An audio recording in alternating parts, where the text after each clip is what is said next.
All right. All right, I'd like to call to order the Park Board meeting for the City of Edina for Tuesday, February 9th, 2016. Can we have a roll call, please, Janet? Yep. Member Jones? Here. Member Good? Here. Member Giesecke? Here. Member McCormick? Here. Member Strother? Here. Member Nelson? Here. Member Green? Here. Member Lahani? Here. All right, thank you, Janet. Next on the agenda is the approval of the meeting agenda. If I could have a motion, please. So moved. Is there a second? All right, there's a second. All those in favor say aye. Aye. All those opposed? All right, motion carries. Next is the approval of the meeting minutes from the last meeting, January 12th. I'd like to add something to the minutes. And it would be under the strategic plan section. It was during the discussion of the strategic plan. And I propose, or I make a motion that we add the following statement to that section. Member Good stated that he had concern about the statement made in the staff report to the Park Board. The City Council requested that there not be a reference to a recreation facility in any recommendation. Member Good stated that he understood that we are an advisory board. As an advisory board, we should make the recommendations that we believe are correct, and the City Council can decide whether or not they want to act on them. He is uncomfortable with the impression that Council may ask its advisory board to change its recommendation after the fact. Member Giesecke concurred. Council should not request the Park Board to change their recommendation. All right. Thank you for speaking up on that. Unfortunately, we cannot add anything to the minutes. Only actions and motions can be held within the minutes at this going forward, and that's by citywide and city council approved procedure. So I can appreciate you making the comments, but we cannot change the minutes in that fashion. This is something so new. I'm trying to figure this one out. So first, Janet has always done great minutes. She has. And we have, I don't think that we've ever spent much time going through our minutes. I think in my 6 years, we've only corrected 2, and one was last month's. This might have been the second one here. So do you know what the rationale is for them to not have us be able to include things in the minutes? A lot of it came from Scott Neal and his meetings with members and chairs from all the different boards and commissions citywide, and he's trying to standardize things, so everything's kind of moving forward across the city in a similar manner. Is there anything you care to add on that, Dan? I would concur with what Chair Giesecke said. We are trying to standardize the minutes across all boards and commissions, and our minutes historically were done more in a verbatim fashion, and that changed last year, and then this year it's been cut down even more just to talk specifically about actions and motions. We are not making any reference in the minutes to statements that people are making. So that is just an across the board change in city policy and how the minutes are being accounted for. All right. Thank you, man.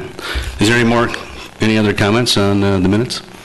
So I'll just make one quick comment because I agree with Ellen and certainly have liked the way we've had minutes structured. It's been beneficial for me as I not only perhaps missed meetings last year, but even looked backwards into previous years to kind of find out what was maybe not just the actions, but what was the flavor of a discussion and what was the content that brought us to that decision. And so I've really missed that in our current structure of meetings. Understand the direction we've gone, but it is somewhat disappointing as a board member that we won't capture that kind of detail. So just wanted to state that as well in support of Ellen on that one. All right. All right, well, thank you, both of you. I understand the feedback and the comments are noteworthy. But at this time, the the motion cannot go forward, so. All right, any other comments? No? All right, then we'll move on to the community comment section. And this is where anyone in the audience who cares to say a word, please make yourself known and step forward. Oh, thank you. All right. Moving ahead a little too fast. We do need a motion to approve the minutes. So if we could have a motion that way. Moved. All right. Is there a second? Second. All right. All those in favor say aye. Aye. All those opposed? All right. Motion carries. Thank you, Ann. All right. Back to the community comment then. Seeing no one, I think we can move forward from that as well. Move on to the reports and recommendations section. And item A is Grandview Facility Operational and Feasibility Study. And I think Ann is going to take it from here.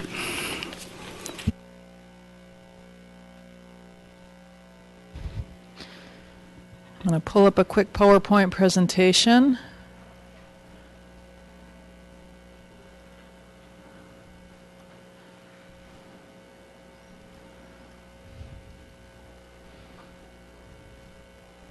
All right. Thank you.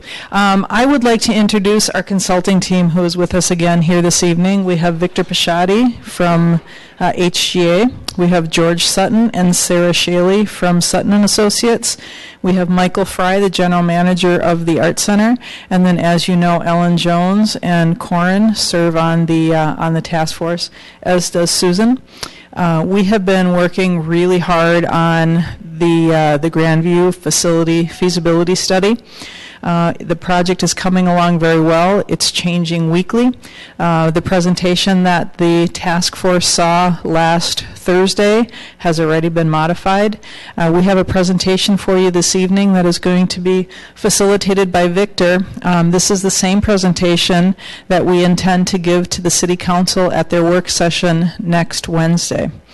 The hope and the goal for the work session next Wednesday is to receive feedback from the City Council on the core and enhanced programs that they would like us to pursue moving forward with the feasibility study.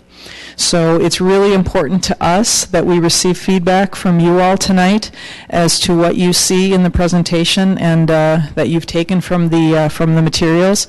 I want you to also realize that we've asked our consultants to do a lot of work to get us to this phase to help you all in the City Council make a decision as to which components should be carried forward in this plan. Having said that, I also want you to realize that in terms of the pro formas, we're very much at the 30,000 foot level. Until we know exactly which facility components are going to be incorporated into a facility, it's hard for us to say exactly how that facility is going to be programmed, exactly which revenues and which expenses we're going to see, even what type of a staffing structure we're going to have. So I want you to take the pro formas in concept, but not necessarily each individual line item. I think that they are close. A lot of the line items are based on the budgets that you see that we have for those core programs today. For the fitness programs, for example, or for the event programs, we don't currently have those types of programs and facilities. So those would be used, we receive those numbers from our consultants from mostly benchmarking. So again, as we get further into the details, when we know the more exact facility that we would be proposing, we'll be formatting that pro forma right off of a City of Edina budget, and our line items will be much more exact. So with that, we're happy to answer any questions as we go through the presentation, and I'm going to pass it off to Victor. Good evening, everybody.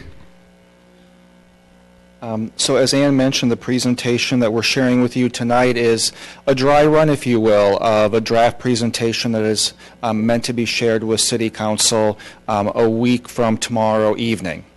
So the agenda will be to share our feasibility study process, the actual process that we've gone through.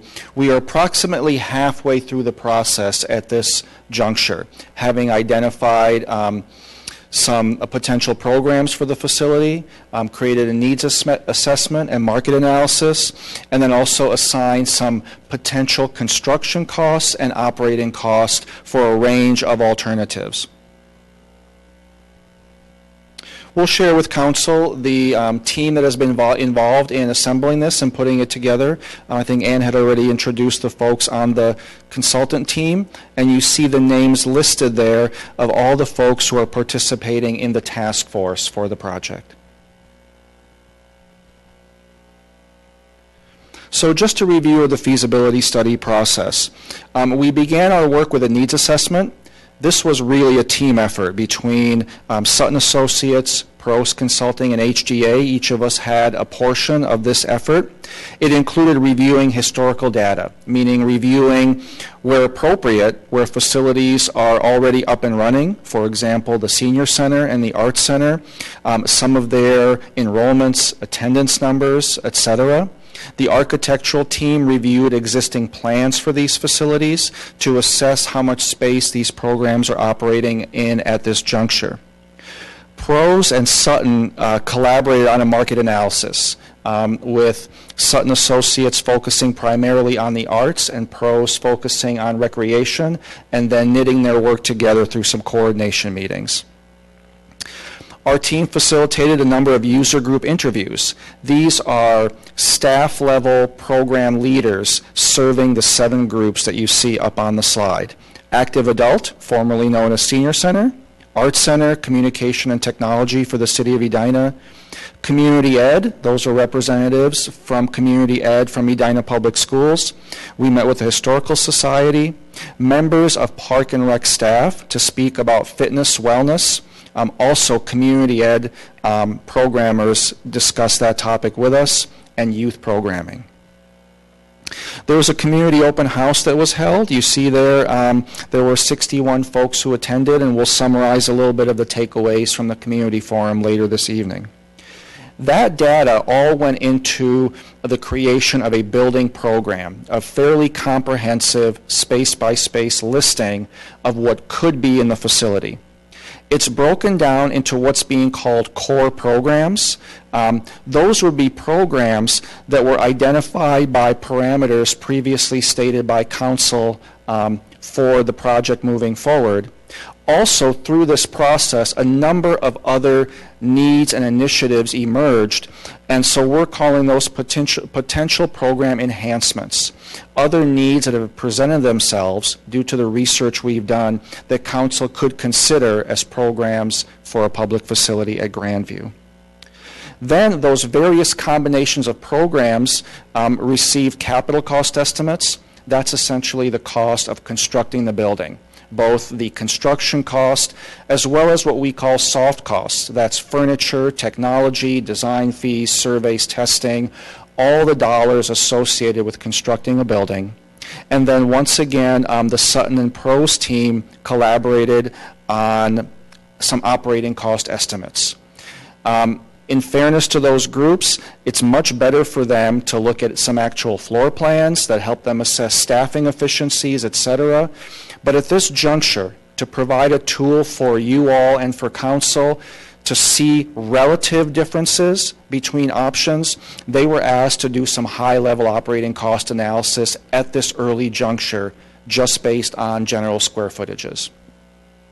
So we're really through numbers. I see 1, 2, and 2. We have a typo in our slide here at this juncture, and we'll be asking for your feedback this evening, for council feedback and direction next week to really bring together the wide parameters of the potential project and give direction to the team on the kind of scope and budgetary range that they would like to see carried forward. At that juncture, we put pen to paper and begin to evaluate the Grandview site to see how a potential facility could lay out on the site. We're right about halfway through our schedule, and so you can see we are in the second dot there in February, and next week is the mid-February presentation to council. After that, the consultants, Pros and Sutton, can probably take a bit of a breather while we begin to look at some graphic studies on the site. They'll re-engage in the process as drawings begin to form to then apply that next level of rigor to operating cost analysis. The market analysis summary, which was provided by Prose and Sutton, just a few key bullet points. There's a fairly comprehensive report that supports these bullets, but in general terms, the market was evaluated in 10, 15, and 20-minute drive times with a particular focus on 10 to 15 minutes. Edina growth is projected to be a little bit less than national averages, but population growth is expected. In terms of demographics, Edina residents demonstrate a high degree of educational educational attainment, as well as affluence in the community relative to national standards. Looking at market indicators, there is, based on both national trends and applied to the local community, those trends suggest that fitness and recreational programming would be successful in terms of participation and operations at a Grandview facility. And also, all of our teams have been referring back to the 2014 survey, referencing some of the needs and preferences that came from that survey. Senior centers rank moderately in need, but that's becoming more of a trend because as seniors transition to what we're calling active adults, desire participation in a multi-generational, multicultural facility is definitely where the older adult demographic wants to be. And so the desire for standalone senior centers is diminishing. More active programming opportunities for active older adults is on the increase. There are some private fitness recreation providers in the area. The market analysis suggests that given some of the unique qualities of a community recreation center, the demand is still there for fitness recreation types of programs in the facility. And the last couple of comments have to do with possible synergies of co-locating programs for active adults, for youth, the arts, culture, wellness, all in a single facility. And we've spoken a lot to some of the user group representatives to identify potentials for that kind of program synergy. Could I break in with a question on... Absolutely. Is there a particular component of the population or even some kind of a program need that's been identified that it's not being met with the current fitness offerings around town? Or is it just in general there seems to be additional unmet need? Both. Referring back to the 2014 survey, which is a statistically valid survey, there are elements in there for indoor exercise in the areas of cardio, strength training, and also walking and jogging, which I believe was the top scorer in that particular survey. I don't recall all those metrics, but those are a couple of areas right near the top of that particular survey. And Prose research into the local market demand has supported that conclusion. Say, Victor, one other question on that. If this is stating that we believe there's a niche for this crossover cultural fitness wellness programming that's not being filled, I'd want us to also be able to answer the question, why do we believe we can do that well? So if that's some programming niche that's not being offered today, we can build this building and have these rooms in it, but can we really deliver the programming that's going to meet that need? And so I'd want to see us be able to answer that very well. Great point. And it might be a segue to this next group of slides, and perhaps we need to be even more clear in these user group summaries to that particular point of how can we deliver it well. A lot of the success of delivery comes down to programming leadership and program providers. And so a lot of the input that we received in these next few slides came from folks through Edina Parks and Recreation and Edina Community Ed and Senior Center that provide those programs now. I might call your attention to the lowest bar there that says opportunities for synergy. Each program group was asked which successful programs that they are facilitating now, where they are seeing demand, even qualitatively. If they're serving customers who are saying, I wish you offer this class, or I can never get a spot in yoga, or I can never do this. And then we asked each programming group to identify possibilities for program enhancements by being in a similar facility with the Arts Center, with active older adults, with places for youth, and how could they create new programming by all being housed in the same facility, co-located. So for the active adults, some of this is happening at the senior center, but all that programming has to be taken over there. They do some wellness, senior fitness in that facility, as well as some art center programs. That synergy could really be expanded if those resources and those programmers were on site in the same building. Similar questions for the art center. I think it's well known that the art center operates very much at capacity, with particular emphasis and success in their ceramics and pottery programs. We're hearing a lot of demand there. While it's not necessarily a future programming demand, we put on this list improved accessibility and building functionality. The existing facility poses significant compromises to programming folks at the Arts Center, everything from handicapped accessibility to corridor widths to multiple levels, rooms that are missized for the programs. The facility is no longer serving those programs. The programs are compromised because of the facility. That's a real issue with the Arts Center in particular. We met with Edina Communications and Technology Services specifically about some sort of a video production studio. Currently, they use a facility in Bloomington. It's our understanding Edina is a hub for these services for a multi-city consortium. So the possibility of locating a facility like this in a public facility would give them their own home, allow for collaborative programming with the Arts Center, who's had to phase out technology-related programming, and this is also an area of interest for youth. So the possibility, again, for synergy surrounding a video production studio is pretty exciting in this facility. Am I correct in stating, did we not have one in the old Art Center years ago and it got closed down? Is that true?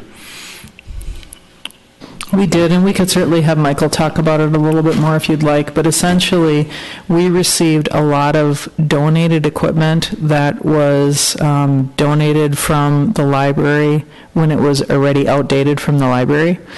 So a lot of the technology was already outdated when we received it, and so we ended up utilizing that facility primarily for video transfer, and there just wasn't that much of a need. But what we would be looking at in this facility is a state-of-the-art, not very large, but a facility that there could be videotaping and potentially classes could be taught in there.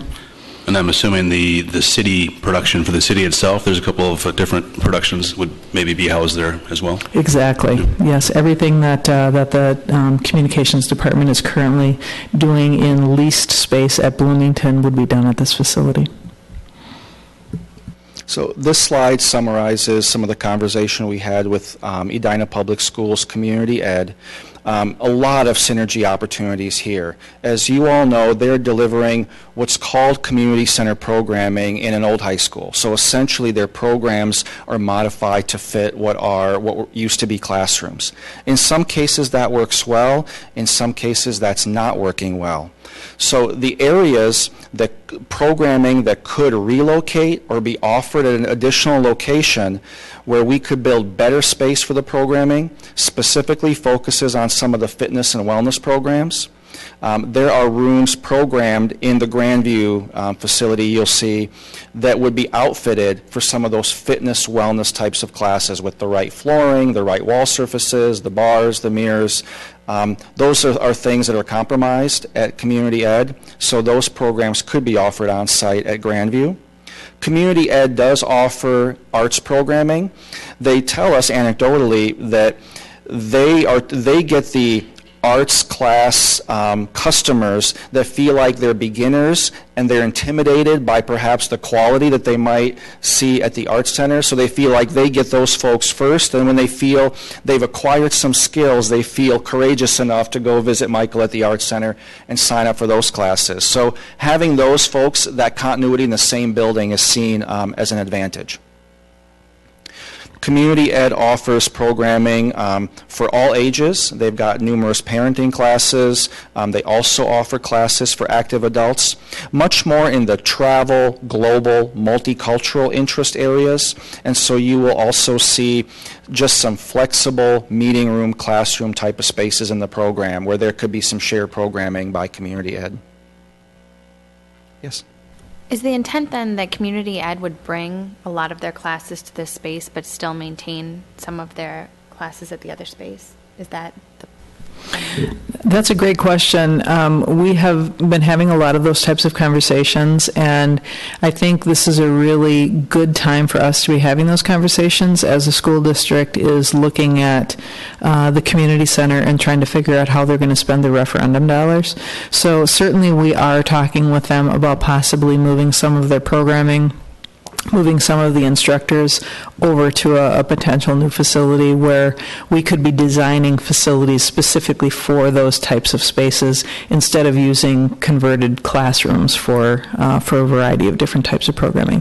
So what would happen if this did end up working out, what would happen to that community center space, I'm not sure, but we are very excited about the possible collaboration with Community Ed. We met with representatives from the Historical Society. They do a fantastic job. They spoke to us about their current exhibit on the history of Edina hockey, which is quite a legacy. And they were, I think it's fair to say, lamenting that there's a lot of resources and work that goes into an exhibit like this, and it just doesn't get the traffic that it could and should if it were located in a place that was more central, more accessible to folks. So one of the primary needs that we'd like to accomplish is provide curatable space in a new public facility at Grandview that the Historical Society could utilize to do installations, do displays, and have those resources in a more central location.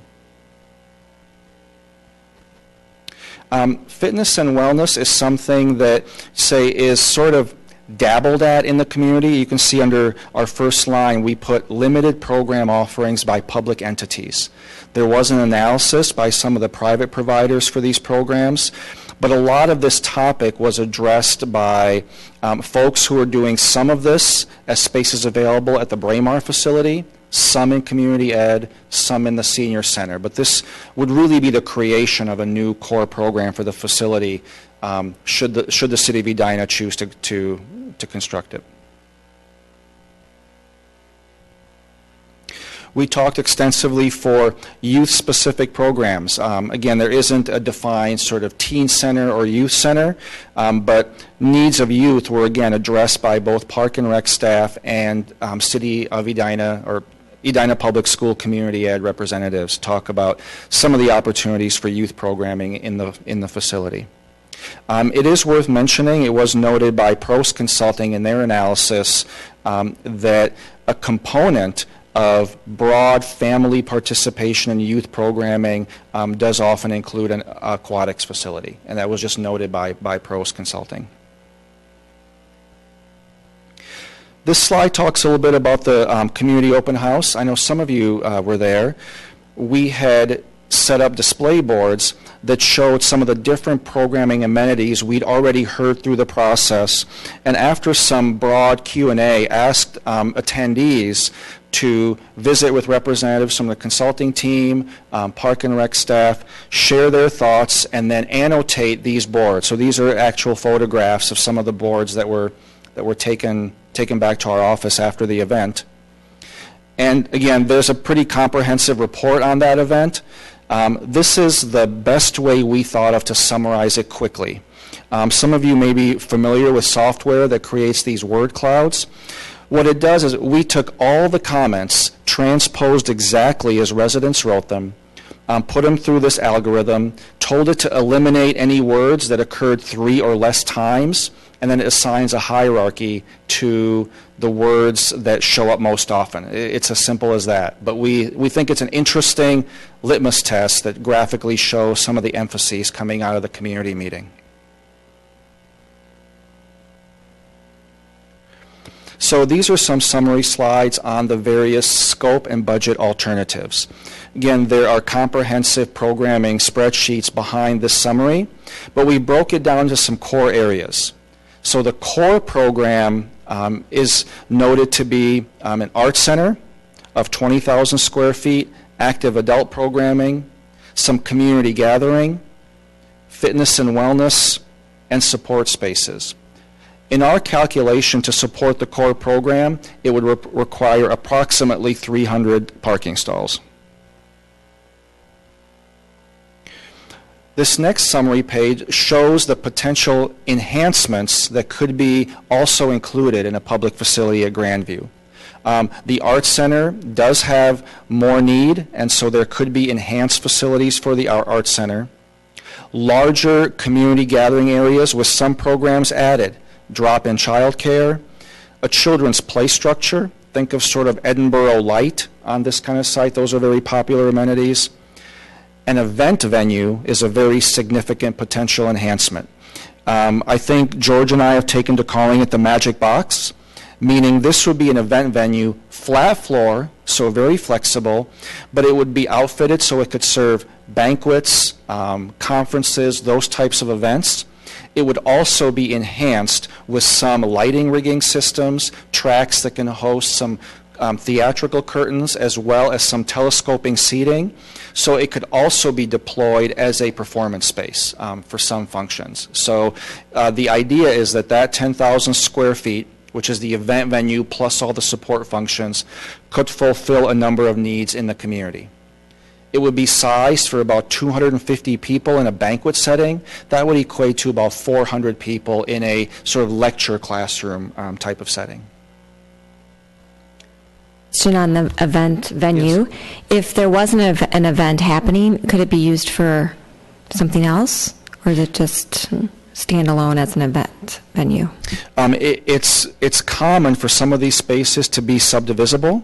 So we haven't gone to that level of detail, but perhaps it could be subdivided. If you're familiar with like some of the larger spaces at the convention center downtown, it can operate that way, but the idea is maximum flexibility for the space. Would have the flexibility to both be an event for a banquet type setting or a theatrical type setting with some seats that would come down off the wall. Seating for that would be about 250. We're thinking 250, maybe you could push it to 300. So it would have the ability to become a theater or become a banquet center or about 400 people in folding chairs looking at a lecture or hearing a speaker or something like that. So it would have multiple uses that would hopefully be occupied. Okay, that's helpful. But on those times when there isn't an event, would people be able to sit in there and kind of do things, or is it kind of closed? Just trying to picture it. Is it more closed? So it's only used for these types of activities, which sounds like there's numerous ones that it could be used for, or is it open? It's just a lot of square footage, so I'm trying to understand how that's being used more day to day. This doesn't directly answer the question, but I think Anne was maybe needs to the demand that there is for some space. You know, I would say at this point, Brenda, it's probably a little premature. Obviously, all of the spaces in this facility, we're going to try to get used in as many ways as we possibly can. We have talked, as Victor mentioned, we have talked about potentially having a way to divide the space. So when we're not using it as a large event venue, we could use it as potentially a smaller breakout room for a class, whether it be a fitness class or you know, some sort of an educational session. So you raise a really good point that we are trying to create as many multi-purpose types of spaces in this facility so that they can be used as often as possible. To Shaylee's point, one thing that we have heard regularly and in all of my years of experience at Edinburgh Park when we used to rent that facility for private events, the space between seating between 250 and 300 is a space in this area that is kind of a niche market that is underserved. So we don't have any facilities right in this area that can accommodate that many people. So we really feel like from an event venue, whether it be a wedding company party or even a TEDx type of a function, we feel like it would be a really well-used space for those types of functions. When we rented the facility at Edinburgh Park, we were rented every single Friday and Saturday night for a large banquet type of a facility. I would expect something like that too at this facility. Okay, that's helpful. So my thought is those times when it's not Friday or Saturday night, what's this 10,000 square foot area used for? So I think we should consider, if we're going to go down that route, really making sure that we create it so it can be those exercise rooms where somebody could have a class or do some sort of some other activity there. Otherwise, even though it's used on Friday and Saturdays and might be profitable, I think it'll look like it's not busy, it's not used, it's... I think you're making a great point. We, as this develops, need to consider how this space might be used during a non-event, because while it's highly multi-purpose for events, it's multi-purpose for events. I think the question you're asking is a good one. How could it be used in a non-event setting, not a theatrical event, not a banquet, not a graduation? One thing I do want to add to the market demand, we are seeing this demand in other community center clients we're serving, so it's out there, and they do get used more frequently than the Friday, Saturday night event. I don't know how the city would approach it, but there is tremendous demand in the corporate community from, you've got General Mills up there, and are looking for these types of meeting spaces to use during the day, during business hours, for certain subgroups of their organizations. So the merits of that in a community center would need to be discussed, but the point I'm making is there's extensive demand out there beyond just the sort of weekend evening events or evening events. And I would concur with that as well, and I think Centennial Lakes Park and Braemar Golf Course are really good examples of that too. I was at the golf course today, and there was 2 or 3 school buses from the Edina school system that was there doing some sort of an event. There was over 100 kids in the clubhouse, so I think it would be well used during the week as well. But your point is very well taken. Thank you. I may just say a couple words about the drop-in childcare. The exact function of that is not defined at this juncture, but at a minimum, this would be the type of program where parents could leave their children with supervised play and care, certainly while they're using the facility or any programming in the facility. There are different licensing requirements if you can drop off your children and leave the site, and go to the neighborhood, go shopping or something. But this is also an amenity that is in high demand at community center facility. It actually distinguishes community centers from a lot of the private offerings in the area. Fitness and wellness. So can I just go back to that one? Because I really support that drop-in childcare. I think while people at least are at the facility, I think it makes a lot of sense. I think it's an amenity we should really consider I think it was an enhancement, but really consider as a core amenity for the facility. And I would second that, though I do think it depends on what folks anticipate the space being used for. I was surprised to see in the materials with fitness and wellness that it looked like, and I know you're going there, but most of the space dedicated was for studio space and not what you would think of as a traditional fitness type facility.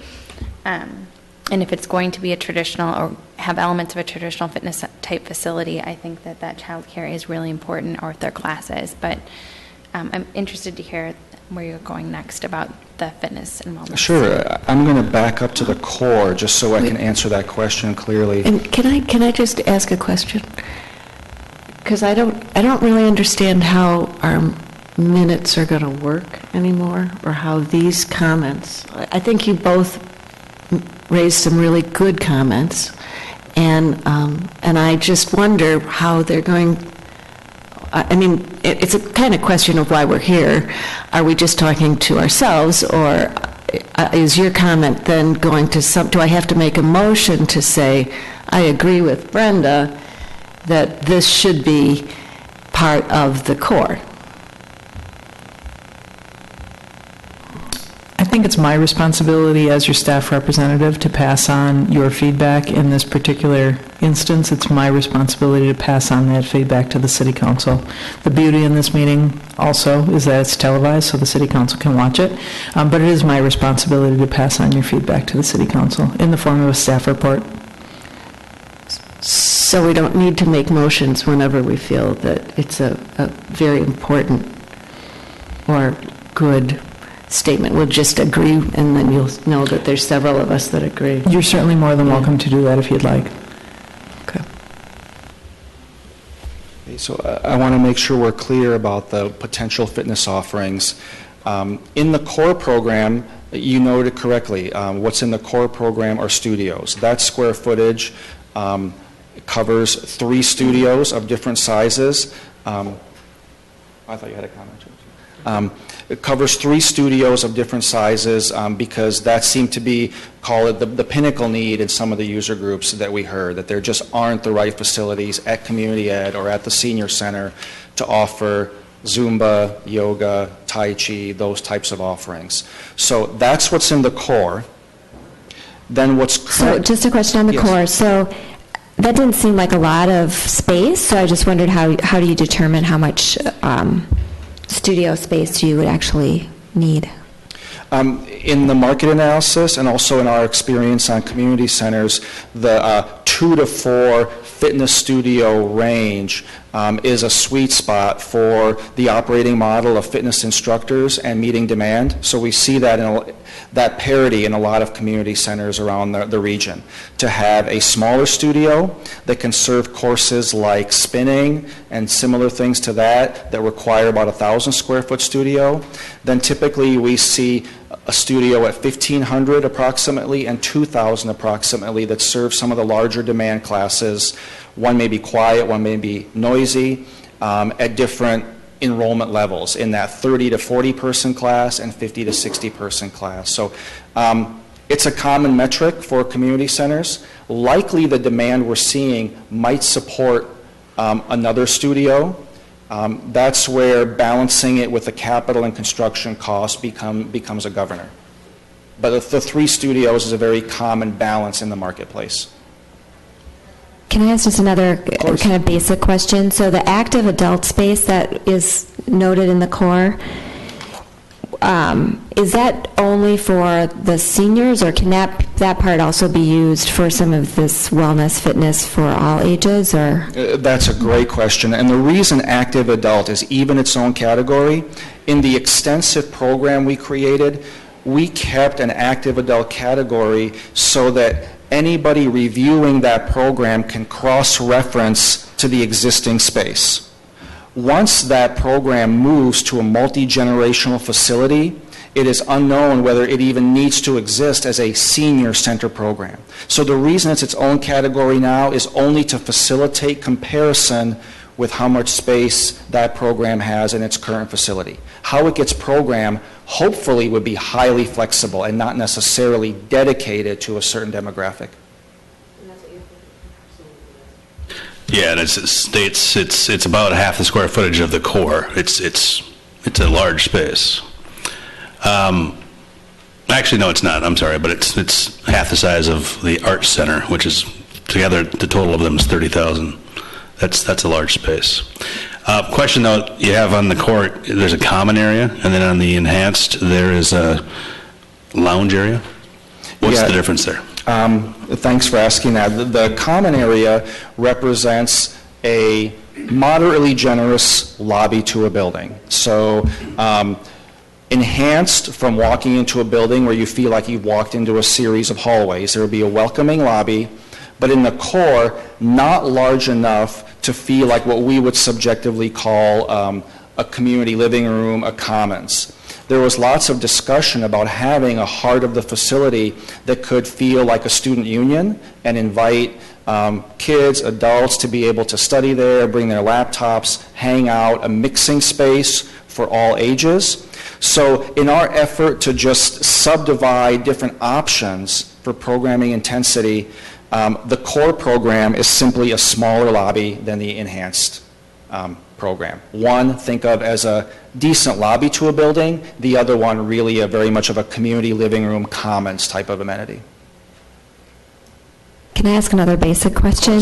So, because if we did all the core and the enhancement, obviously there's a different square footage requirement. So we have flexibility on the building size right now. It could go up to. We do have significant flexibility on the building size. The last building size that the city council saw in September was about 75,000 square feet. So obviously we're working in a small, tight space, but we do have the ability to go up vertically. But that's kind of the next step in the process, is to try to figure out how we can make this all fit into the site that we have. Now, to provide a good tool for discussion, you'll see later in the presentation, we actually mocked up some possible pairings of core and enhancements along with the construction cost and the high-level operating cost. That doesn't mean it has to be one of those alternatives. We will also have an interactive spreadsheet with us for the council meeting. If council wants to mix up the program offerings differently in real time, we'll be able to recalculate the square footage and the associated cost. But the core program in this iteration totals at just under 59,000 square feet. And then the enhancements you can see are about 55,000 square feet as well, so the total is going to be approximately 110,000 square foot facility if all of these programs were implemented. Before you move Yeah. back, I just Yeah. wanted one comment on the fitness and wellness piece. And I never finished my answer to your question. But I think my comment is the same. When I was surprised when I looked at this to see how much of the, what I assume would be like non-programmed fitness is considered outside the core. And it feels like that's a gap in the community where you have an opportunity for like a family to go, or someone's going to programming, and the rest of the family could utilize the space without being part of any sort of programmed activity. And so I'd encourage you, if you're thinking about this and selling it to the community as a wellness and fitness space, it's hard to imagine it without that second piece. That is my comment. No, thank you for that. I want to go back and answer your question. The fitness center listed here includes areas for cardio exercise, circuit training, and strength training, essentially free weights. We've broken out the gymnasium as a separate component that might merit its own discussion. And then we're calling a space healthcare partner space, one trend that we're seeing in community centers. As they become more multi-purpose and a center of wellness, often there might be a physical therapy, occupational therapy provider, a counseling center that will be interested in having a home or even a satellite, a minute clinic in a community center. So this would be space that's essentially unfinished, and a vendor could lease that from the city and finish that out if it were a partner or synergistic organization to the offerings in the community center. We added a slide called Additional Program Considerations. These are programs that do not show up in the core or enhanced programs, but they have come up often enough that we thought 3 programs merited mentioning in this forum as well as to council. I already touched on the notion of aquatics. Many community centers that offer true family, multi-generational programming do include aquatics. It came up perhaps most frequently at the community open house. And so we just wanted to carry that forward to you and to council to say some of the early parameters for the project suggested that's not a program component. But as a consultant, we just want to carry forward what we're hearing in our findings from the community. Running walking track, that's why we're showing the chart below. That's the one I was referencing earlier, that shows the prominence of that need, just given its prominence in the survey. Again, we wanted to show it. It is not included even as an enhancement, somewhat based on an awareness of the size of the site, frankly. It's a small, let's call it an urban scaled site. This would be a dense building, 2 or 3 stories on the site. You need a more expansive facility for getting the critical length of a running track that makes sense, so people don't feel like they're running in circles in a small track. Again, because of its prominence in prior surveys, we just wanted to foreground that. Lastly, Edina Historical Society, that's a group that's doing excellent work. The way that they're accommodated in the program is to provide open spaces where they could curate displays. There are not additional spaces programmed for the Edina Historical Society, so we just wanted to note that for you all and for the council. Just a note on the top two, as I just did an informal survey in my neighborhood, those were the two things that they thought would be in the facility.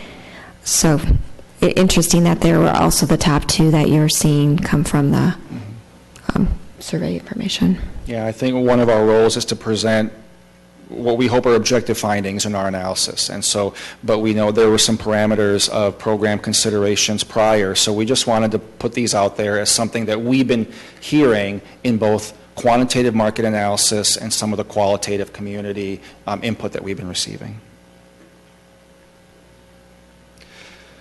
So here are some of the possible program combinations with associated costs. Program option A is the core, the 59,000 square foot building, and you'll see the numbers at the lower right of each slide. Approximately $25 million for the building, $11.2 million for the parking. That's a significant number because of the way this parking is constructed. It is essentially, while the excavation is there, it's essentially constructed like below-grade parking. It has a density of structure that supports a building above it. That density of structure also makes the parking a little less efficient. I think you all have been in these underground ramps, so you got to circle around the columns. So the price per stall is elevated because it is a platform for a building to sit on top of it. So the total project cost for the core program, we estimate at $37.2 million. Am I calculating the per stall cost correctly at $37,500 per stall? We're using $30,000 per stall as a base number. All of these numbers, we want to make sure we present to you and to council all in numbers. So we're using $30,000 a stall for the construction. On top of that, we've added then some of the ancillary project costs that would be associated with it that amps it up to that number. We've also folded in a construction contingency and construction escalation. We start with numbers that are in today's dollars. This building isn't going to be bid tomorrow, and so our construction market is robust right now in the Twin Cities. And based on our market analysis, construction costs are increasing at 4.5% a year. And those are real numbers that we need to track looking forward into construction. So that's all folded into these numbers. So I had asked before at the other meeting, that number seems so incredible to me that I would wonder if for a smaller facility or for this size facility, if there would be places for ground parking. For what kind of parking? Ground, surface level. Surface lot.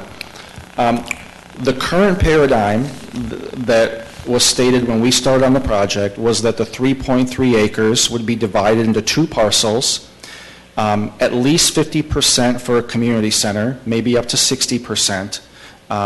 So unless that paradigm changes, the site is dense enough that to put a building and its associated parking on, let's call it 1.8 to 2 acres, will require the underground parking. Unless there's an alternative site for the community center or there's more land freed up, but operating under the assumption that's been given to date, it would need the parking structure.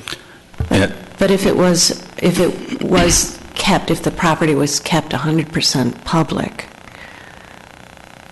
I mean, the whole property is worth less than $3 million, according to the latest thing that I just read. So it seems silly for us to spend $11 million to build parking and keep it on one side and sell half of the property for $1.5 million or whatever. It just seems something like we ought to be looking into the true costs of selling half of that property, both in terms of opportunities lost and cost of building. True, and or it's a true partnership situation with whoever is working the private side, that there's joint parking or something like that to really dramatically lower the cost in that parking. That seems sky high to me. For that private side, would they need to do the same type of parking then for their facility? Yes, actually, earlier analyses that have been presented to council when the housing development proposal was occurring also had some parking metrics. That study suggests that the Grandview site would host parking for the community center and the housing, as well as some additional capacity for the Grandview neighborhood. What we've done in our work is cite only the amount of stalls needed by the programming in the community center and left the other questions open, or assuming that those dollars would not come from this particular project. That might be erroneous, but frankly, because the cost is so high, we didn't want to further skew the cost of a community center with either housing or neighborhood-wide parking needs. If we're asked to add that, we certainly can. What I was thinking is that they could help cover this cost. The private would cover this cost. Not that we would cover theirs, but I just want to make sure that was clear.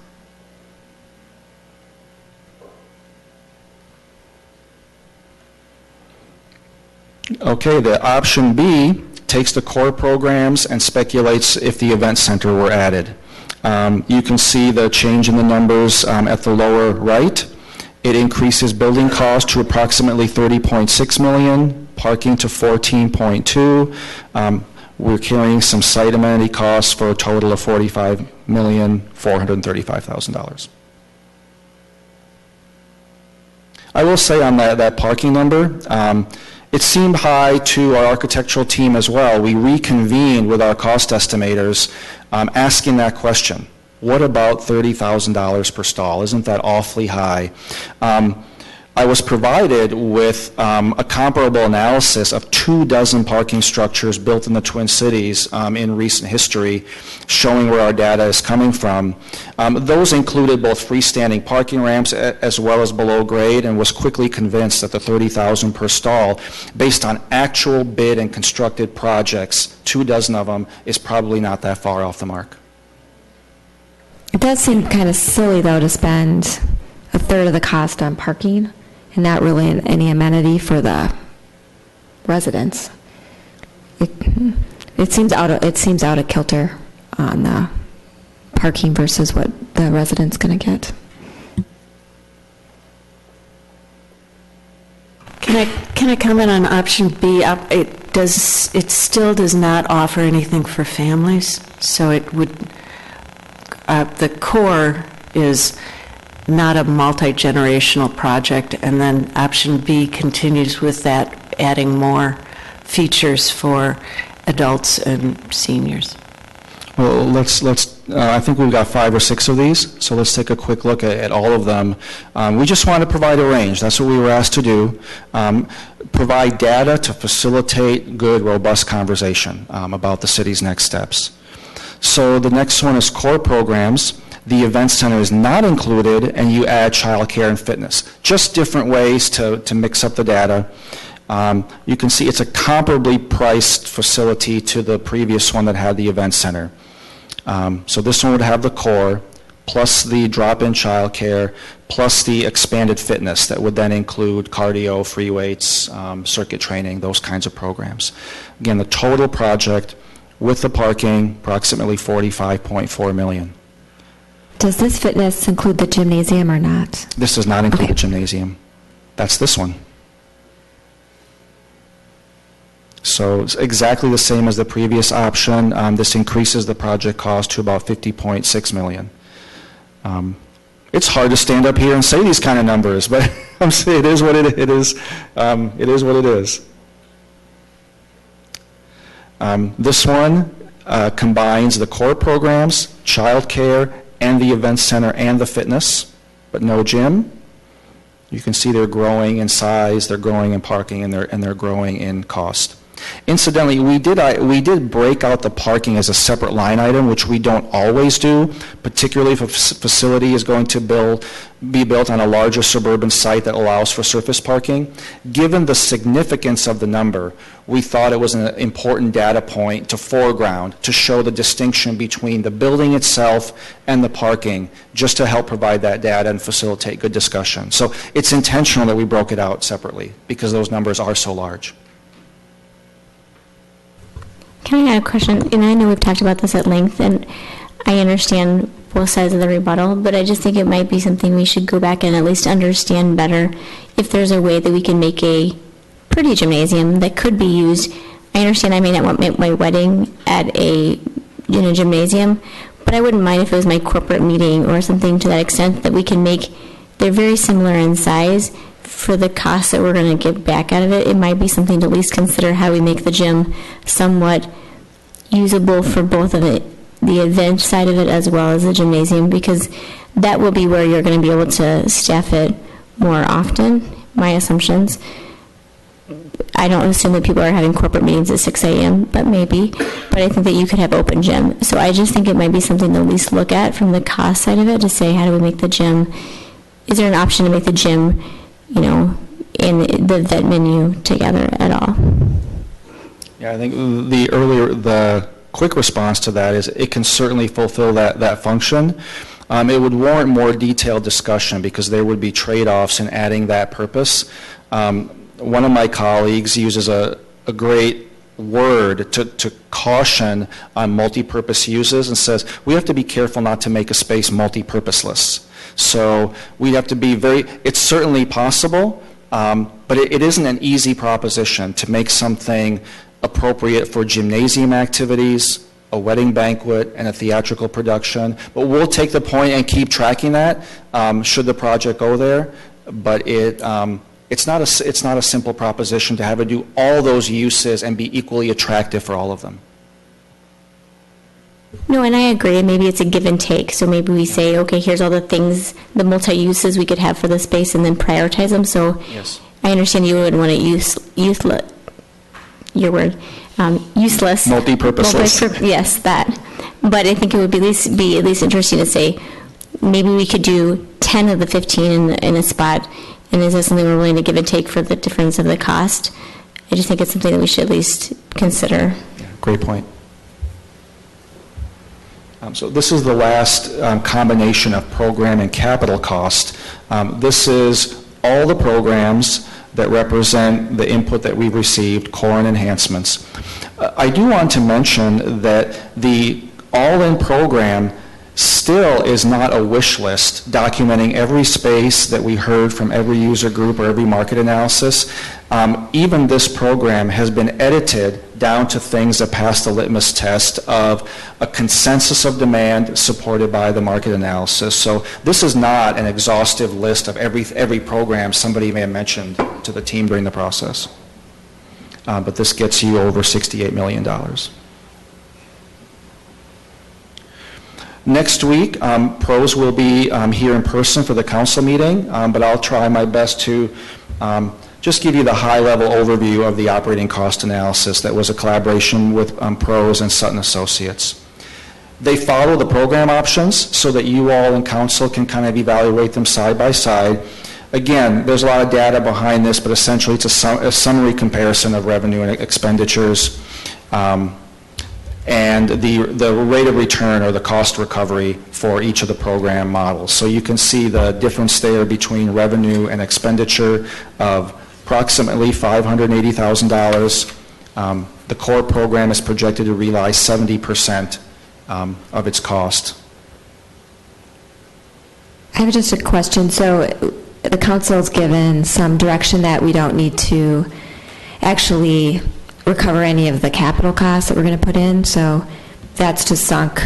We don't need to get, this particular facility doesn't need to make a profit. Well, we actually haven't gotten into that level of detail yet. The council has said that if they do support moving forward with the facility, it would go to a referendum, which means that it would be, the capital construction costs would be paid for by the taxpayers. But we haven't gotten to the detail yet about cost recovery and what would be acceptable and what would not be acceptable, and even how, if this facility operated at a loss, where those funds to cover the loss would come from. So I don't know if that helps. Yeah, it sounds like it's still open, so that direction would help on the decisions, right? And whether or not we can operate a $500,000 loss every year. Right? Exactly, and I think that's a small part of the reason that we wanted to try to put these pro formas forward, even though they're at the 30,000-foot level at this point, just to show potentially what a cost recovery percentage would be, but also to show approximately what an operating loss could look like. I hate to bring it up again, but it's just still, craw here that I want to try to tackle. Have we had any alternative thinking on parking? It's a third of the cost, so if somehow we can handle that differently. We're operating at a profit instantaneously. We're recouping our sunk cost. We can add all the amenities we want. It's such a detriment to what's going on there. If we can buy another property, adjoining property, for far less, or keep. It's a great point. We keep the other piece. It's much more advantageous not to have that be private, unless there's some lucrative deal that I'm not aware of. But wow, if it's $14, $18 million, I don't think anybody thought that we were going to spend that kind of money on parking cars. So has there been other considerations that have been discussed or looked at? There has not to date, only for the simple reason that our scope to date is contained within the parameters previously established, that the overall site would be a public-private partnership with the characteristics I stated earlier. So this could very well be the kind of deliberation, that council may have. But the reason it hasn't been explored to date, right now, that's out of the parameters of the project scope that we've been asked to study. And I would second that, and I would say that we all, as you, are blown away by those numbers, and I think this is going to facilitate a good discussion. Yeah, and I think that needs to take place, and I appreciate your comments. But yeah, I think that's where it needs to start for me from this point on is we can't have $18 million in parking expense. Yeah. That's ridiculous. So. Right. Thank you. Right, because we could buy land for $18 million. A lot of it, right, and turn it into a community center, so. Or it goes into the scope of the lid and some of those discussions. Do we move that direction, and does that incorporate parking, or there's got to be some better solution? So. Well, that does raise a question I was going to ask Ann. This lid vision opens up 10 blocks of new development, and would those be eligible for the park dedication fee? New potential lots around on the Grandview Green for park dedication? I'm sorry. Yes. It's in the Grandview district, excuse me, in the Grandview district. But also there's lots in the Grandview TIF district also that I don't know if they're eligible. If lots are subdivided, they're eligible for park dedication fees. If they are just redeveloped on the site as is, they are not eligible for park dedication fees. It's the subdivision that's critical. Okay, and those are if they go toward units, it's $5,000 per unit in the past. That's what we've received, haven't we? That is correct, yes. One other note on parking that George had wanted me to point out.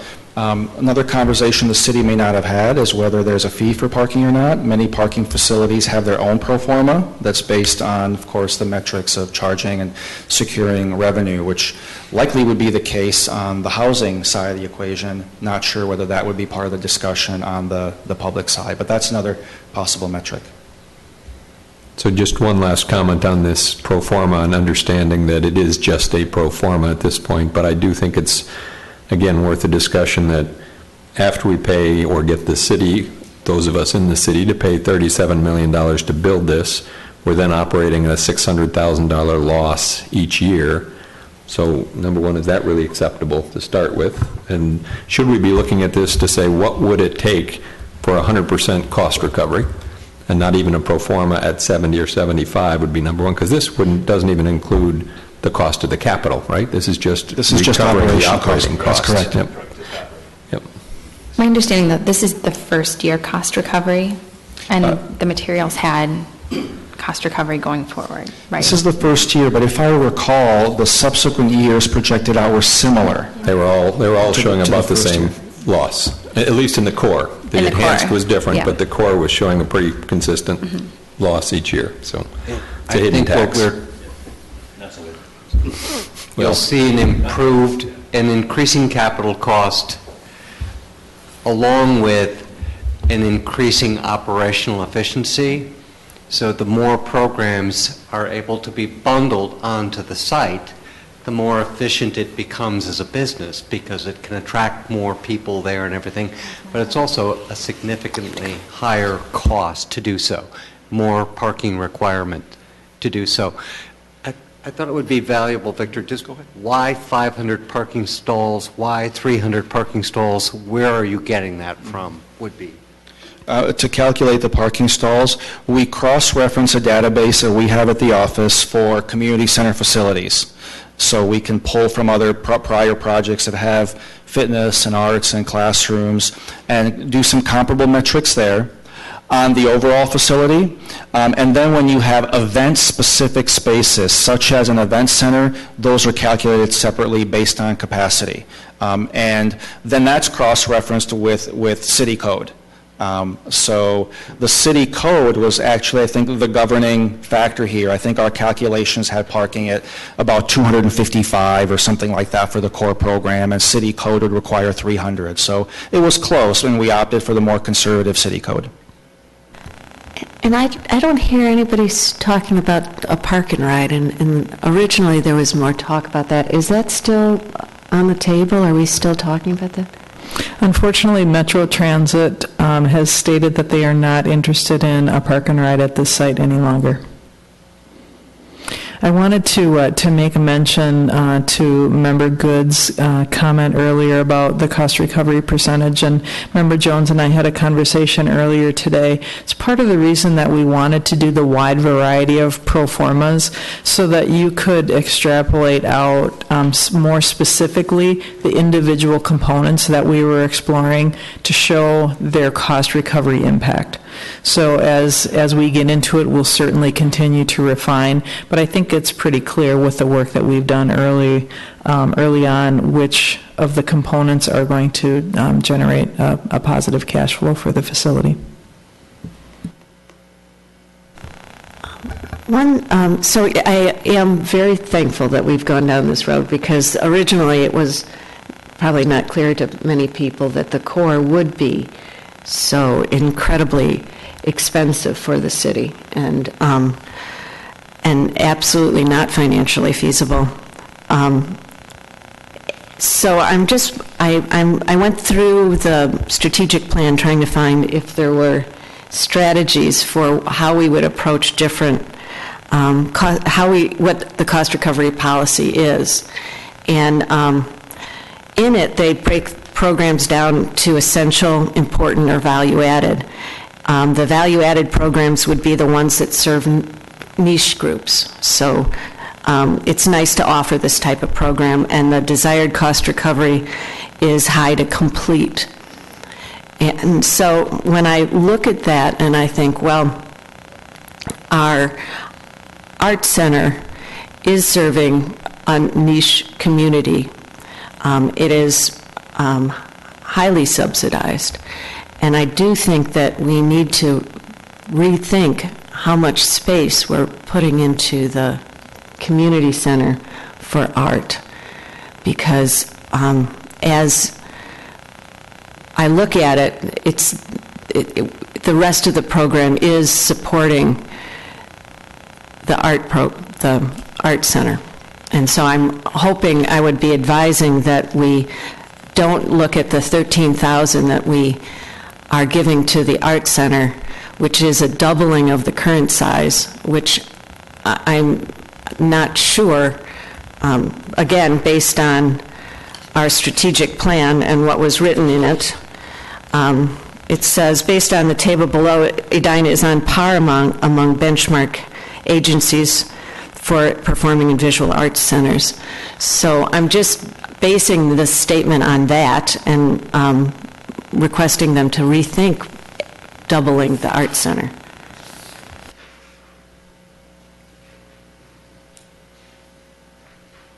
Okay, I'll just quickly flip through these last slides that I think you all have these that show the different high-level operating cost analyses. The core program and core plus event are essentially the same, operating at a $500,000 to $600,000 annual loss, 70% cost recovery. Then, as George mentioned, once you begin to add additional programs, specifically fitness and childcare, the facility capital costs grow significantly, but the early projections does show that the facility at that point can essentially break even. That's true for the core programs plus childcare and fitness and gymnasium as well. And is that because, so I'm just going to make it, so that's because we'll be able to charge for the fitness center. That's bringing in the revenue, I'm It would assuming? include revenue for the fitness center, and then there are also, again, it's preliminary, but there's some assumed staffing efficiencies at that point because you're grouping common programs within a single facility. So every time you grow by 1,000 or 10,000 square feet doesn't always mean yet another staff person. So you're realizing some staffing efficiencies and additional revenue to help that balance out. And I would also add, too, that a critical revenue category, once we add fitness, is memberships. And we would really be seeking to have a high membership base if we added fitness to this facility. And if we had fitness, art, active adult programming, it would also give us the ability to offer a unique type of a membership. As we talk with our consultants who have done work throughout the country, this type of facility that we're designing with arts, active adult, and potentially fitness is very unique throughout the country. So it would give us kind of a cool market. So just a couple slides remaining. We've simply summarized what you've seen in the previous slides into a capital cost and operating cost summary for your review and for councils.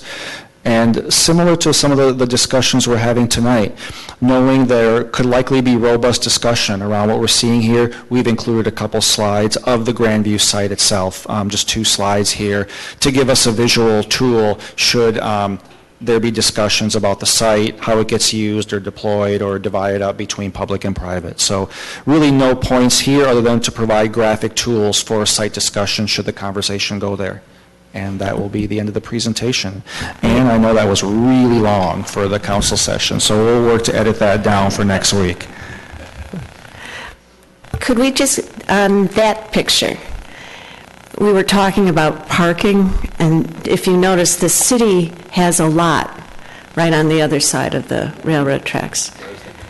So it is, I was wondering if we used the whole site for a community center, would there be space for an indoor walking track? We haven't studied it. The metrics we like to use, we found, is we like to be at about 9-8 laps per mile or less in order to give you a large enough oval. It's hard to answer, Ellen, without studying it, but it would trend the right direction, certainly, to be able to allow the building to grow across the site. Often the walking and running tracks are also associated with gymnasiums. The other challenge one has is if there is not gymnasium field house type space in the building, you're looking for the proper, efficient way to route that track through the building, through various, is it going through arts rooms or seniors programming? So there'll be some challenges there. We'd have to study it. I just don't know the answer to that tonight. Okay. So that building over here on the left where the parking is, what is that right now? I'm trying to circle with the mouse here. Are you referring to this one? Oh, that's that's Jerry's Foods. And this is a parking structure, 2 or 3 levels. Okay. This is Jerry's Foods here. Where's the city part? Yeah, church is down below. You're asking about Our Lady of Grace Church? Yeah. That would be off the slide to the bottom here. Off the slide. I believe they own these ball fields. I believe Our Lady of Grace owns this green space. Yeah. So the church would be off the bottom of this slide.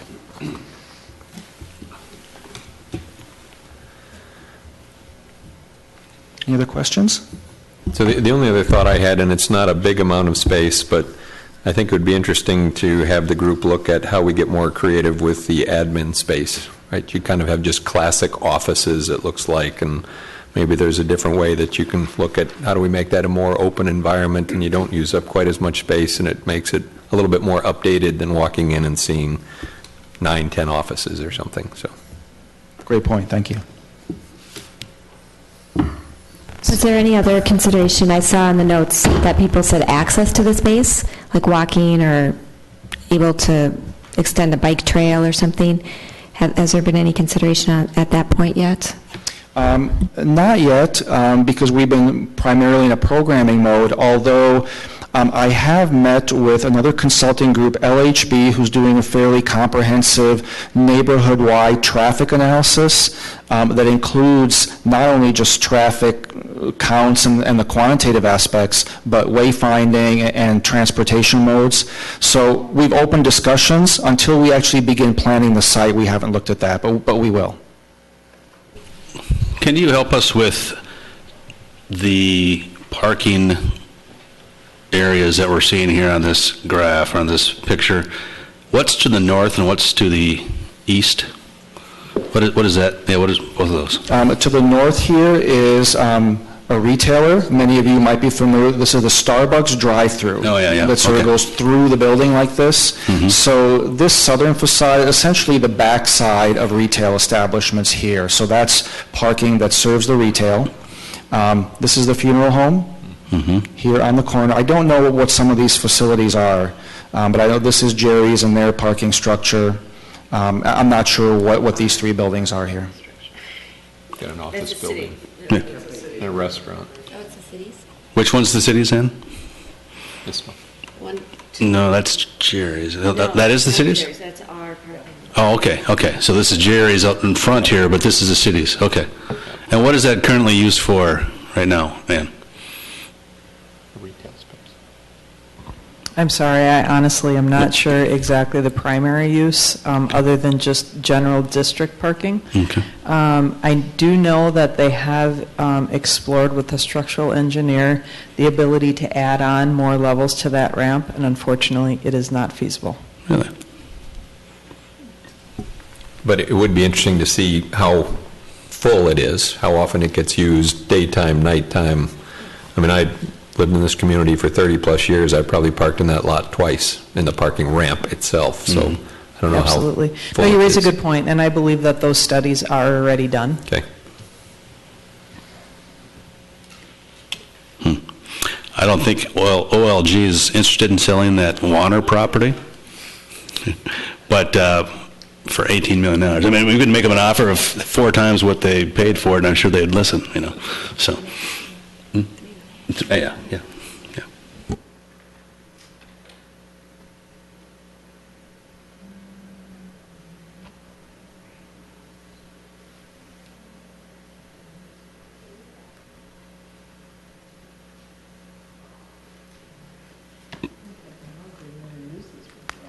That's pretty good for on the spot. Ellen, should we do one first? Yeah, just do the lower one first. One of the main goals of this community center is that it be multi-generational, and I went through the plans and charted out the square feet of things based on our last task force meeting. And at the end of the meeting, I remember listening in and hearing someone say, yes, well, the core does not have anything for kids 12 or under. And that just struck me. And so, but I actually know that with Ann's good programming, she would be able to do more with that space. But I said, okay, 10% more. Likewise, 10% more for in the art center, that there would be programming for children, and that would most likely be multi-generational. So that's how I did this chart. And I just wanted to show the bottom bar is the existing. So the blue is the square footage of the existing senior center. primarily for adults and seniors, that's why it's blue. And the Art Center, I have put in as multi-generational, but also, you know, I'm saying 10% of the Art Center and 10% of the Art Center is multi-generational. Going to the draft core, again, primarily for adults and seniors, not much, there's really nothing for kids. The core plus enhanced, if you look at that, again, primarily for adults and seniors. And I threw this up because this board was very interested in how well Williston was doing and wanted to look at that. And so this is the program space. This is not the size of Williston. Williston's about 77,000 square foot. And I did not put in the tennis, since we're not at all talking about tennis. But I want to show you that what they have for multi-generational space. And so what the blue part is just their fitness. So it's very different than what we are proposing in the core or the core plus enhanced, as far as, you know, if we were going to do all of the core plus enhanced. So that was my point, that I feel as if we need to make sure that we're programming for young families and children as well as adults and seniors. The second one is core cost recovery, and these are based on the figures, the pro formas that we received in the task force. And I have allocated the costs that were shared by square footage. So I just said if art was going to be 13,000 square feet, and we would allocate their share of all the center's maintenance and custodial and utilities. And likewise, I did that for the seniors, and I did it for all other programmable space. And so from here, you can see really clearly that for cost recovery, that programming for those fitness studios is something that we could really work to get. I mean, they are the least expensive of all activities. And then I put on top of that, we don't know, I've tried to get answers on how many participants people think that we will be having at these different facilities. And no one can tell me. And so I'm a little frustrated, but of course no one can tell you until you know what the elements are going in there. But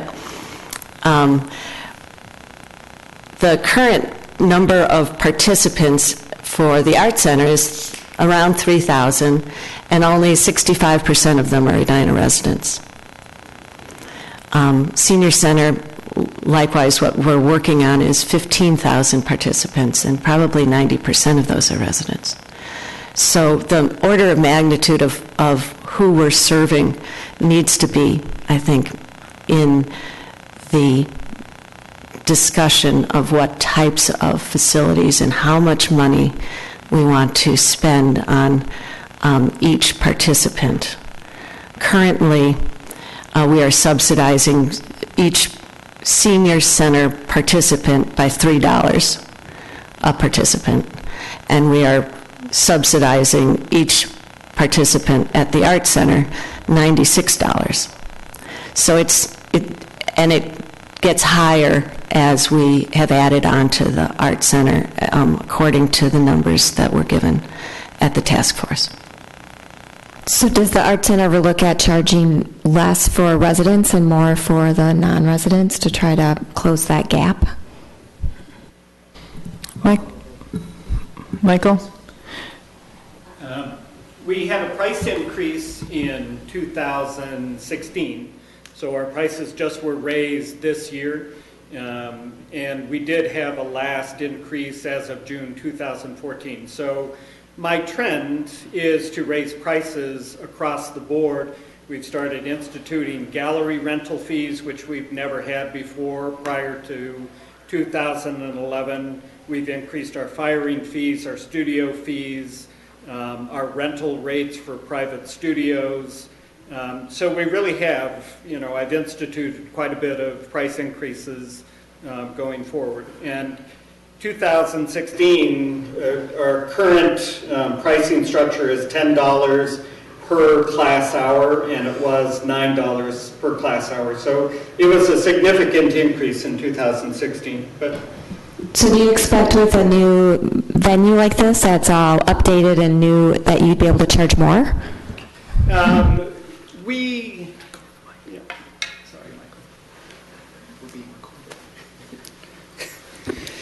Thank you. We would have additional space. We had a 9% increase in our pottery department just last year in the space that we currently have. So in a more highly visible location that is more central to a majority of Edina residents, I think we would have tremendous increase, and we could offset some of that cost with a price increase as well. We cater to a certain clientele, and I think many residents in Edina say they don't know the Edina Art Center exists, even though we have a large sign right on Highway 100. But I think it would be beneficial if we had a central location with more space. And I think we could, the numbers that are listed in the pro forma are revenue that we have attained from 2015. So we have very strong numbers, both in our pottery department and our drawing and painting jewelry classes as well. Right, okay, so I think that's something that would need to be explored if that becomes one of the, if we expand that area, because a brand new site, and if you do have a large percentage of non-Edina residents, you think there could be some differential and perhaps cover some of that $96 loss that we have per each participant? Well, and that's we have to find that sweet spot, that there are other art centers, there is Minnetonka, there is Artistry in Bloomington, that we don't want to price ourselves out of the market too, because those art centers are slightly 8 miles away. Minnetonka's a little bit farther. So if we do price ourselves out of the market, then people will choose other art centers. The state of Minnesota is rich culturally, and so we have a lot of arts organizations within the Twin Cities. So it is a competitive market. We need to be respectful of that. Understood, but if we're going to invest multi-million dollars in an art center, we need to make sure we get some sort of return for it. Correct.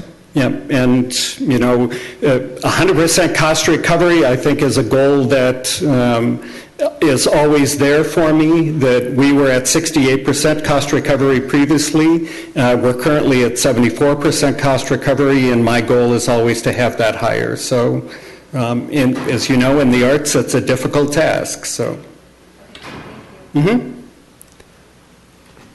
Say, Victor, one of the things that was included in the core was a restaurant, and we didn't really touch on that. Is that still just out there as a concept, or is there any more thinking on restaurant space and how that fits?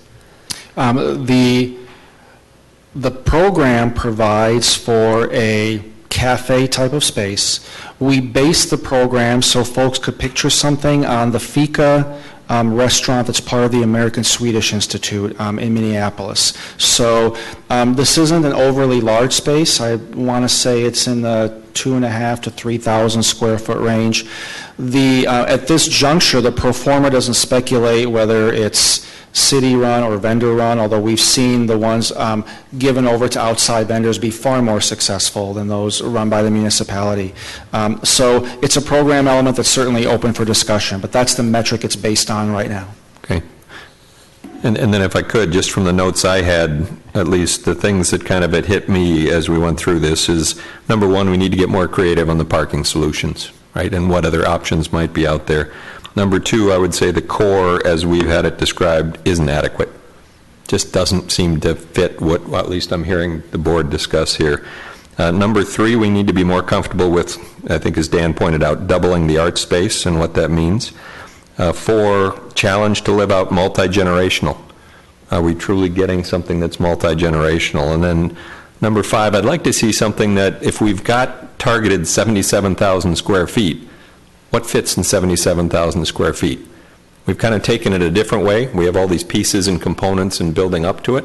But I think I heard Ann say that today we've got 77,000 square feet targeted for the community center space. Is that accurate? In the last rendering that the city council saw, it was approximately that Okay, square feet. and maybe we can say, don't worry about that, propose whatever we want to and we'll figure it out. But I just wondered if it might be interesting to see, well, if we had 77,000 square feet, what would we put in that space?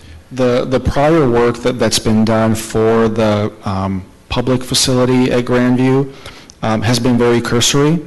And so the 77,000 square feet was based on some programming data. It did not have the rigor, both in analysis and programming, that we've gone through now. So it's been our understanding that we would offer to you and to council a range of options that hopefully would be below that. And of course, there's some significantly above So it. we've got leeway to work with Yeah, I don't what you're believe that proposing. 77,000 was based on a rigorous analysis. All right, thanks. So, and I was just going to draw the board's attention back to our strategic plan to see, it's good to think about how this fits in with what we have looked at and what our consultants have looked at when we developed the strategic plan. There's a section in it called the level of service, and they have put Edina's inventory of parkland and facilities in terms of units per population and created recommendations based on both the National Recreation and Park Association guidelines, recreation activity participation rates reported by the Sports and Fitness Industry Association's 2014 studies of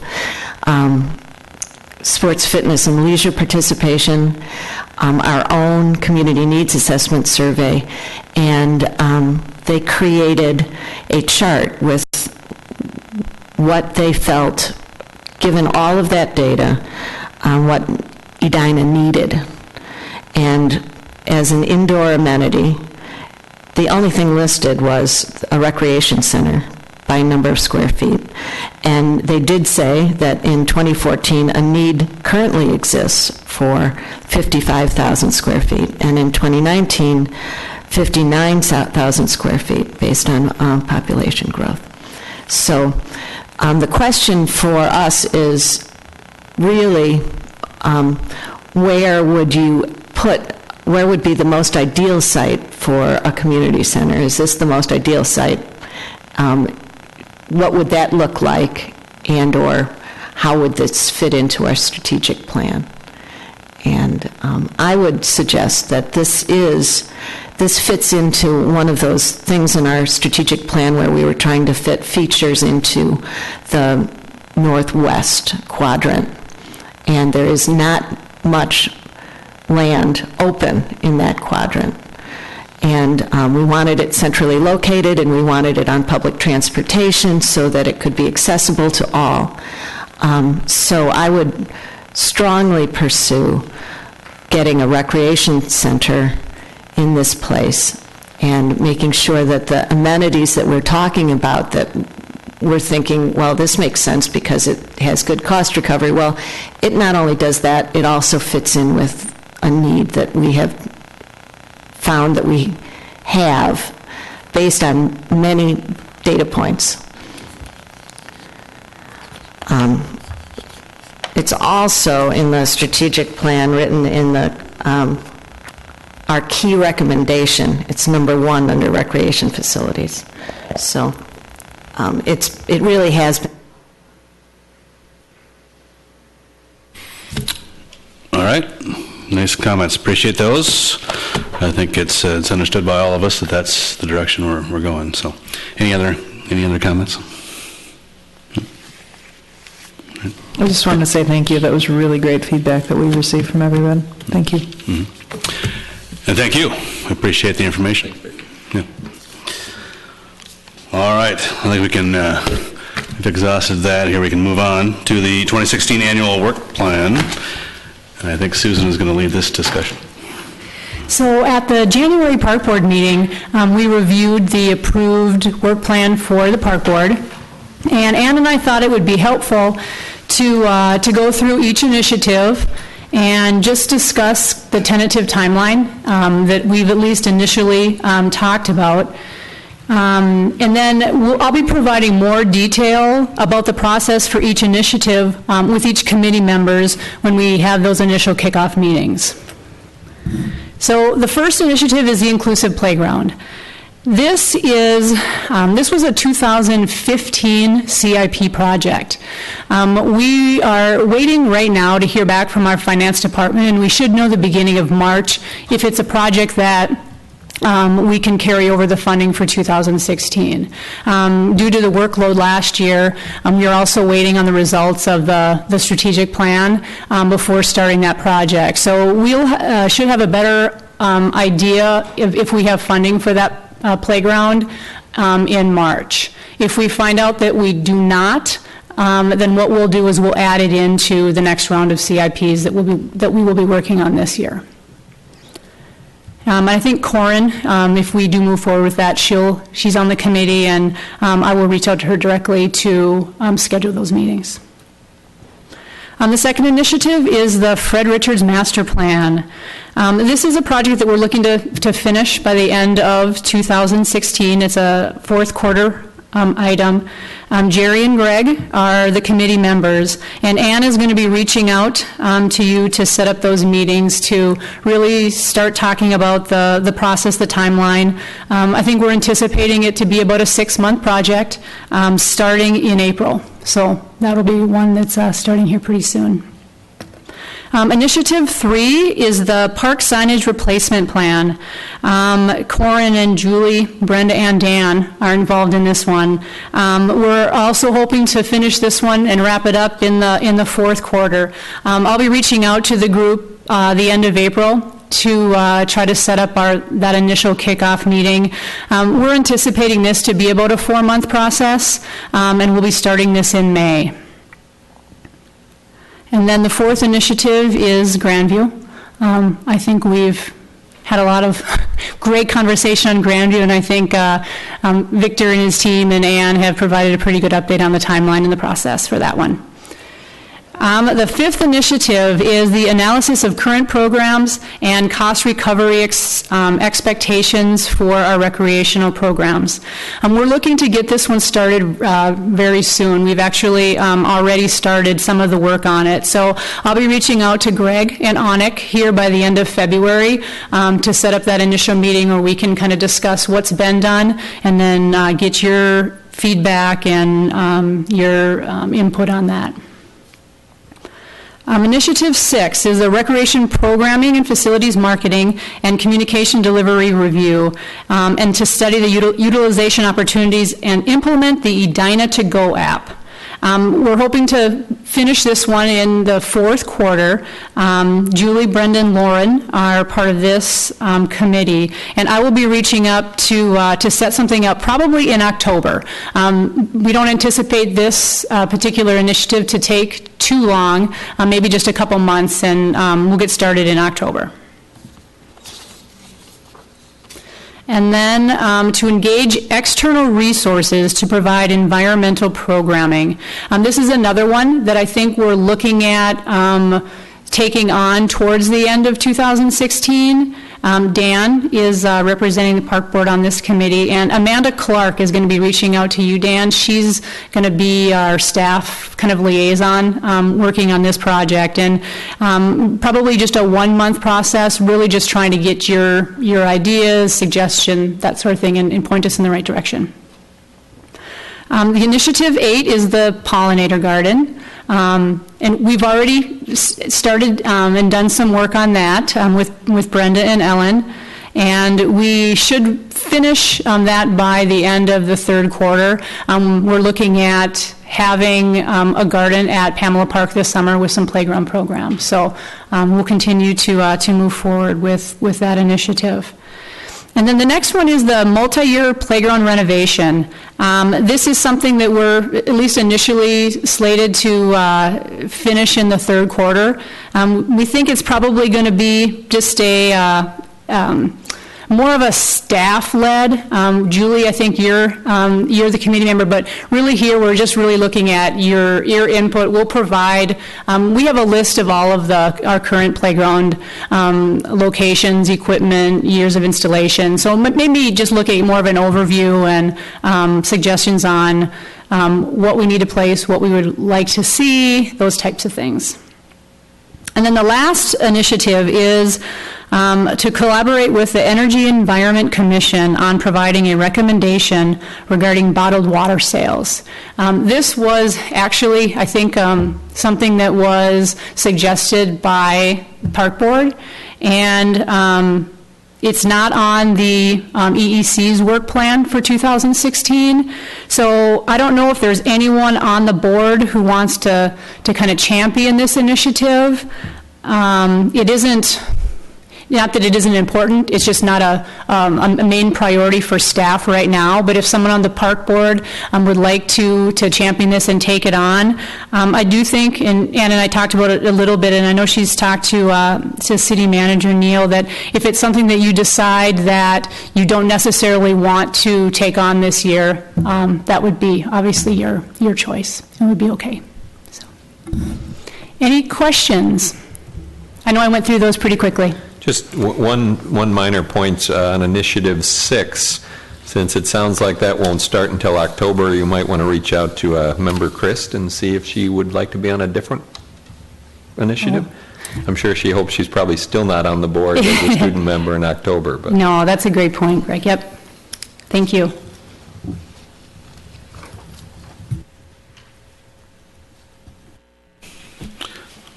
Anyone else? All right.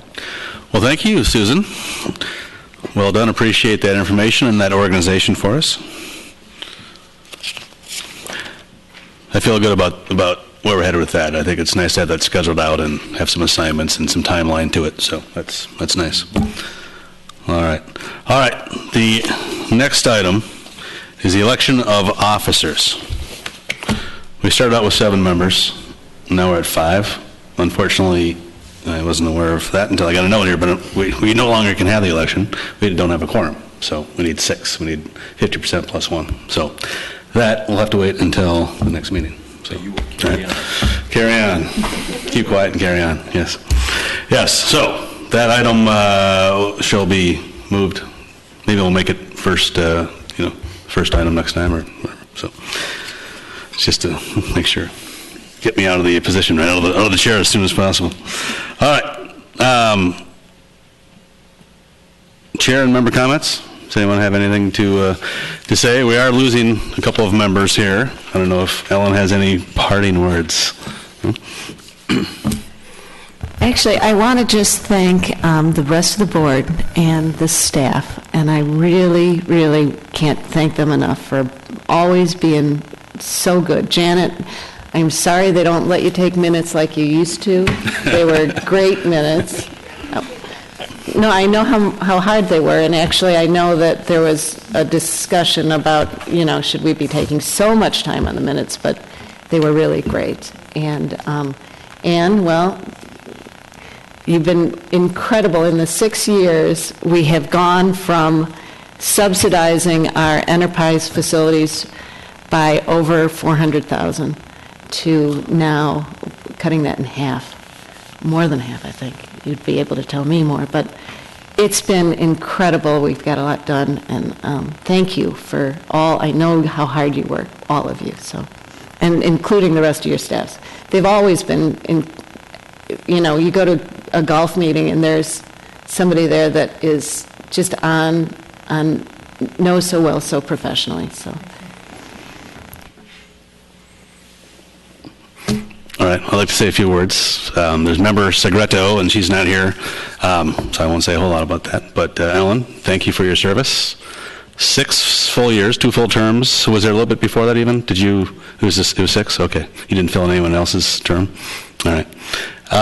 Very distinguished, very active, we appreciate it. You know, you always had something to say, and that's the kind of member that's very useful.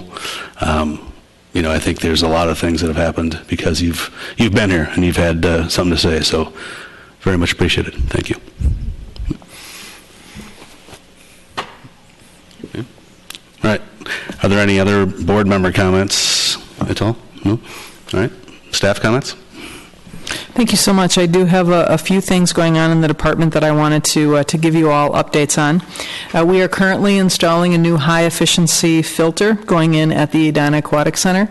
This one high-efficiency filter is not only going to save energy and water, but we have one filter that's going to be replacing 2 old filters. So we're very excited about that project going in. At Centennial Lakes Park on January 30th, we hosted the Quinn's Cup. It was a very successful program, hundreds of participants. Even though the weather was a little bit warm, the ice conditions held up, and it was a very successful event. Braemar Golf Course is getting a lot of use on the winter trails. If you haven't been out there, please check it out.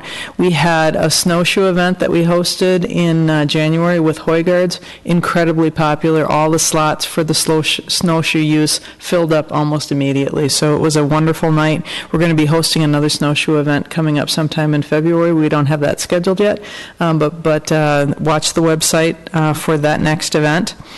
The Golf Dome and Tin Fish restaurant are both very busy. We're doing very well at both of those facilities. At Braemar Arena coming up, we have an event called the Frozen Fantastical. It's February 16th from 2 to 4. Dress up in your favorite Disney costumes and have your picture taken with Disney characters. So hopefully that'll be a very fun event. And then at Braemar Field, we have some teen nights that we're offering that we haven't offered before. It's for ages 11 to 17, $7 a night. We held one on February 6th that was night games. February 20th coming up, we're doing glow-in-the-dark dodgeball. And March 5th, we're doing glow-in-the-dark capture the flag. So that should be really fun in the Dome. Just a reminder also, the Braemar Field indoor walking track is getting a lot of use, really popular amenity, free to the public. There's an event calendar on the Braemar Field website to show the availability. It's open most of the hours that the Dome is open, so it's about a quarter of a mile around the indoor track, so please feel free to check that out. Outdoor rinks will remain open through the month, weather permitting, so hopefully the weather will hold out so we can keep those rinks open a little bit longer. And we have cupcakes and cookies after the meeting. So thank you so much, Ellen, for your wonderful service, for the guidance that you have provided the board, for the guidance that you've provided the staff. It's been a really great opportunity to get to know you better, and you have just been a wonderful asset to our department. So thank you so much for everything. And that's all I have. All right. Thank you, Ann. Well, seeing no other items on the agenda, I make a motion to adjourn the meeting.